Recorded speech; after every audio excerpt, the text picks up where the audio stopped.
The US missile strikes on a Syrian military base crossed red lines, according to Russia and Iran, who've threatened to respond with force to similar action. In a joint statement, allies of President Assad's government described the strikes, carried out in response to a chemical attack on civilians, as an aggression on Syria. Already on Friday, Russia warned the move would further damage ties with Washington. In Parliament, one member of the Putin-supporting Fair Russia party had this stark warning. Such strikes are not an act just against Syria, but also against Russia. When the Americans struck the airport, they didn't know if our citizens were there or not. This could lead to a repetition of the Cuban Missile Crisis. The Russian and American foreign ministers are due to meet in Moscow this week.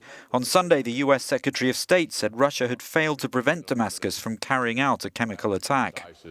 Clearly, they are Bashar al-Assad's current ally. They should have the greatest influence on Bashar al-Assad, and certainly his decisions to use chemical weapons, they should have the greatest influence on him to cause him to no longer use those.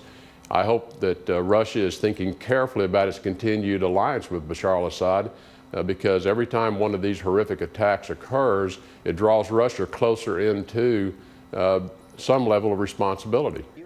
Turkey, which welcomed the US strikes, joined in the criticism of Russia on Sunday. Its foreign minister said he told his Russian counterpart that Moscow had failed to prevent breaches in the Syrian ceasefire.